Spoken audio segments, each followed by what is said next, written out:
All right, for a diversity of speakers, I will confess and disclose at the beginning, I am not a scientist, I am not a researcher, I am the practitioner. So now you have before you the one whose role in forest management context for this audience is to create, prevent, and manage disturbances. My peers I recognize in the audience and some of my advisors, John and Aldous, thank you.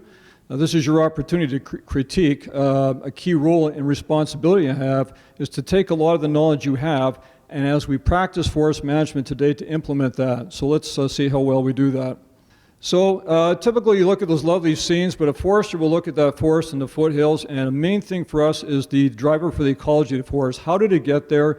Which prescribes to us a lot of how we grow it back. And in our humility, we think we've done a terrific job through the years to prevent it from being burned, only to set lunch for nature. One of the things we're going through right now, so it will always be one step ahead of us.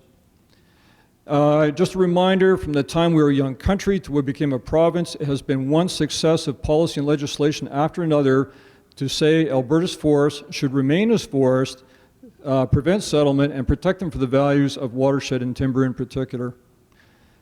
Just a reminder, the Foothills Forest, all due respect to people in Calgary, those blues and purples, there's a lot larger area to the Foothills Forest. That's how another way forester looks at it in Alberta.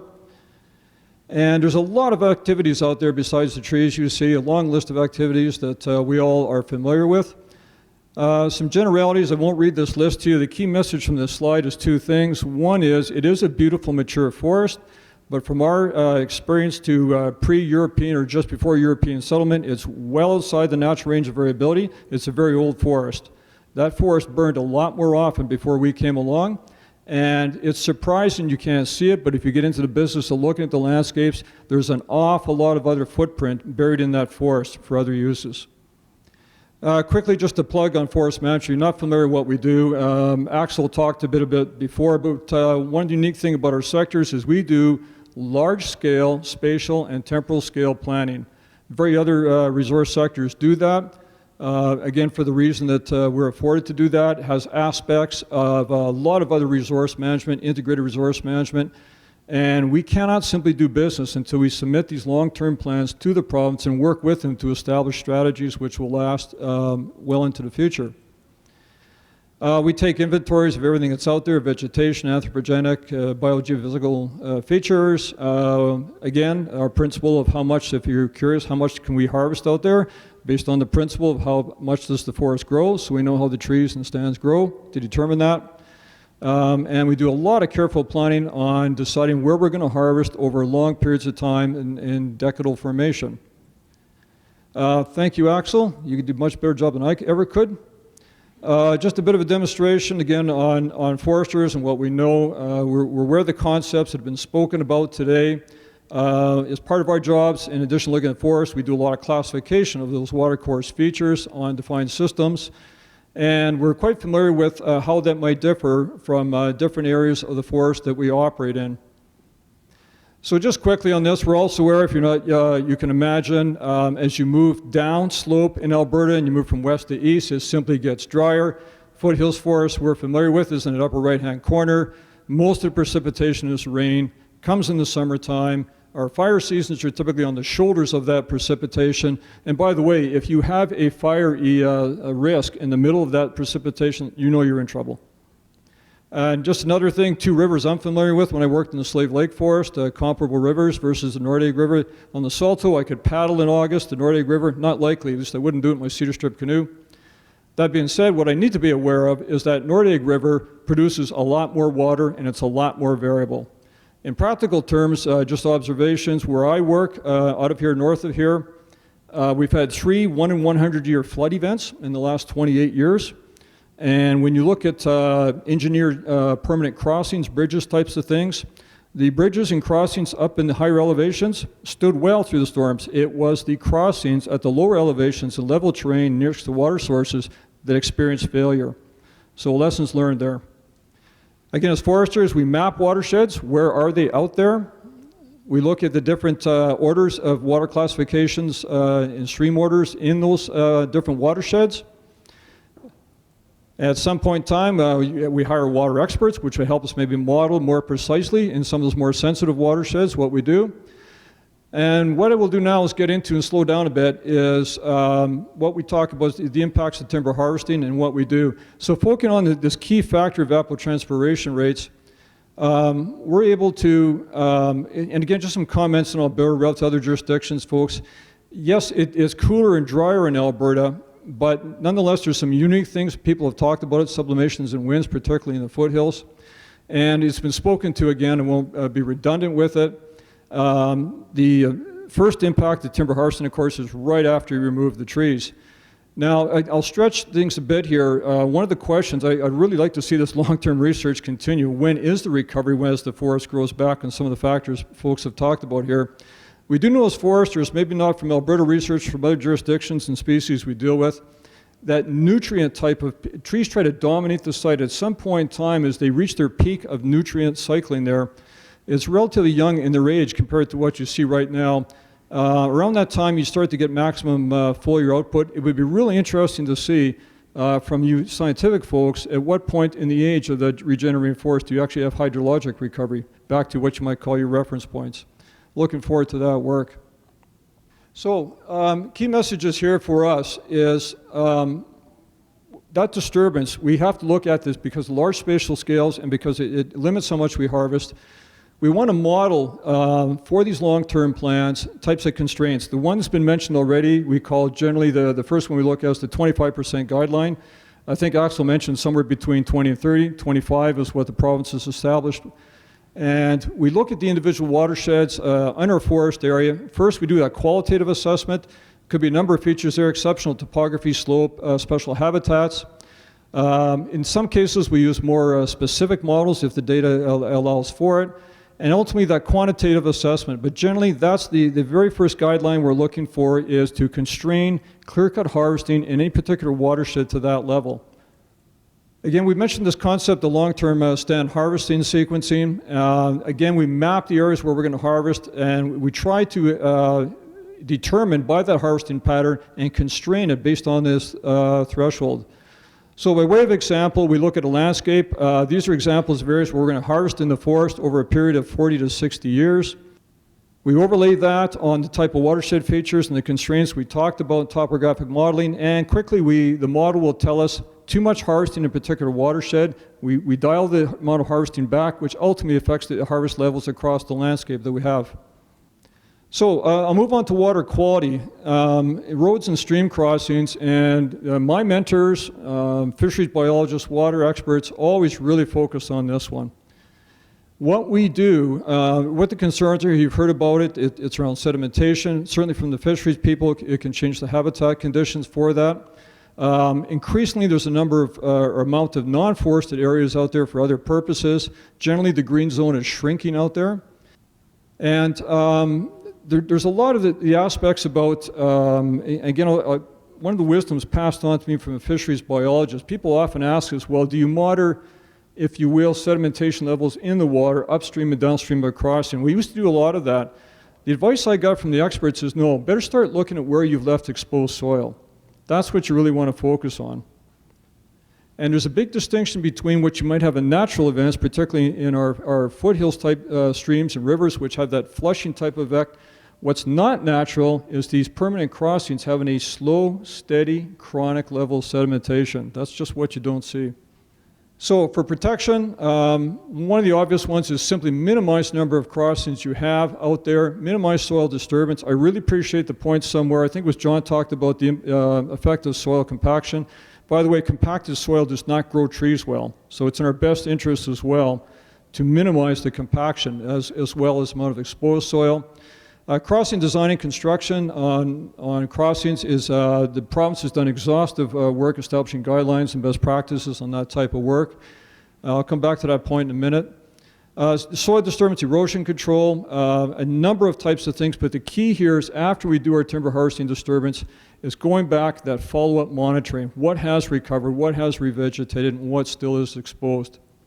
Again, you've heard a lot about it, typical of our industry, call them buffers, and that's maintaining tree cover around sensitive water source areas. The question often asked is, do they work?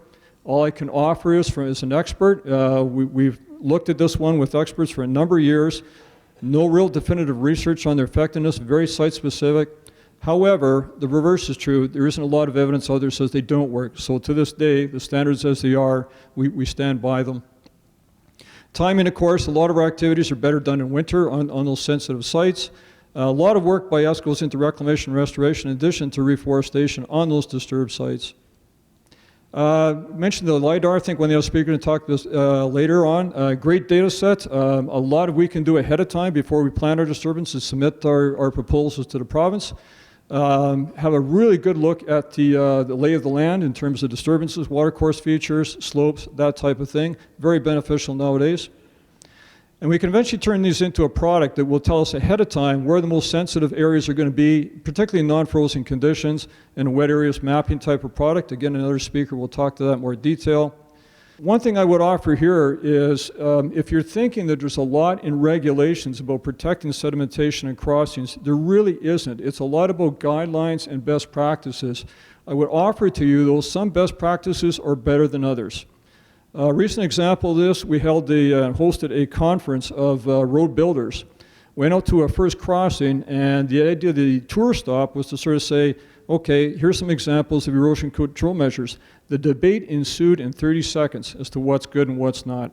And these are for people well experienced with engineering professional backgrounds. The debate is still on. If I had a personal message to myself and my colleagues, it's real simple. One thing is, if you really want to prevent sedimentation on permanent crossings, don't be cheap. Speakers talked about the value of the water. For a little bit of money, you can have a dramatic impact on the crossing. And the other one is there is no substitute for vegetation. We are familiar with regulatory frameworks. I will just sum up this as a practitioner. One of the big triggers we always look for, is there fish, is there not fish? It's a huge trigger on the type of inspections and expectations on watercourses. Not about sedimentation, about fish habitat. If you will, that's the main feature these days.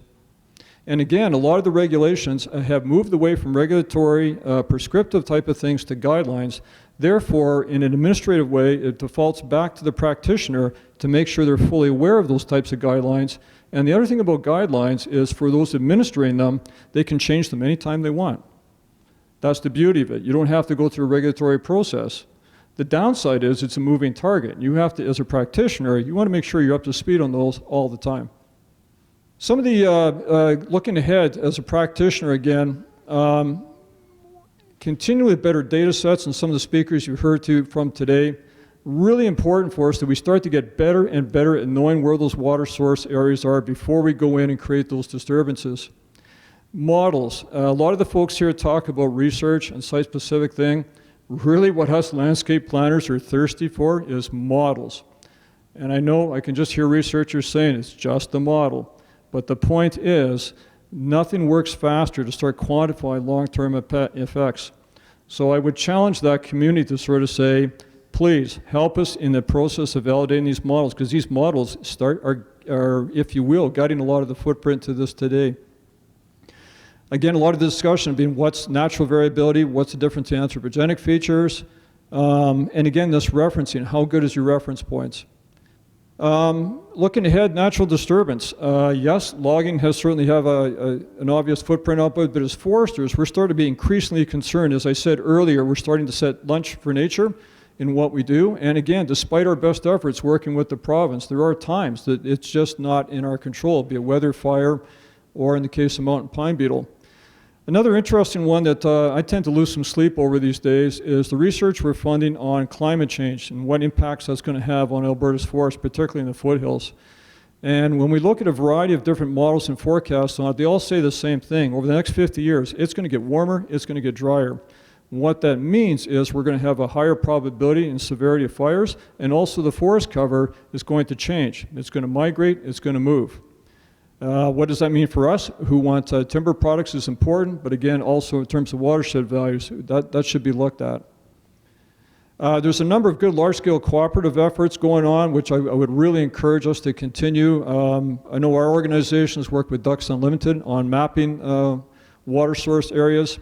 One of my favorites is the Foothills Stream Crossing Association, and quickly, The idea is to form a collaborative unit of people who own roads who cross streams as a club type of thing. And what we will do collectively is motivate ourselves to make sure, A, that those crossings are in the best shape they are for a particular watershed. And by the way, everybody talks about that abandoned crossing somewhere hanging culvert. Well, we'll take that on as a club and we'll restore them through our collective funding and resourcing, notwithstanding legal liabilities aside. Number of organizations that work on this, and again, having a look again at critical habitat for fish. Great idea. I will say my classic plug for integrated land management, I give the province kudos. We have described the problem, we have an excellent policy, and we phrase this in really good condition. The most common refrain you will hear, though, is to be clear, we have not operationalized integrated land management yet. All right, getting this done at the sub-watershed level, minimizing the footprint, remains to be done in a systematic, reliable way. We need to get there. So in summary, I would say, as a forester and a practitioner, again, properly done under sustainable forest management paradigm that I spoke to earlier, we're not likely to have a big impact on larger watersheds. Our impact is going to be on those small sub-watersheds and constraining them out to the thresholds established by the province and the experts.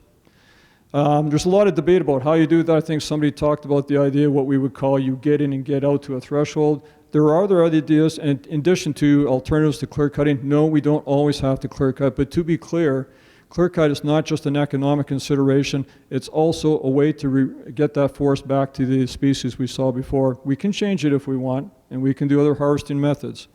Something to be thought about. Again, I would look ahead as a forester. What we're seeing and concerned about is more natural disturbances and trends coming down, whether it be through climate change or the fact that we are outside the natural range of variability. Top of our list is roads and streams crossings. Despite our best efforts and best practices, we know they will always be a chronic source of sedimentation. We need to advance integrated land management, minimize these crossings, and by the way, if there's some out there we don't need, we need to get rid of them. That talks, which I'm really excited about, again, is just that whole thing about models, our ability to look at the resource with new data sets, new tools. It's very exciting. And as a final kind of plug for folks, I would offer as a forester, above all else, keep the green zone green in trees. That's what I do as a forester. That's what forest management does. No matter where that disturbance was, we can contribute to maintaining that forest cover out there, including parks and conservation areas.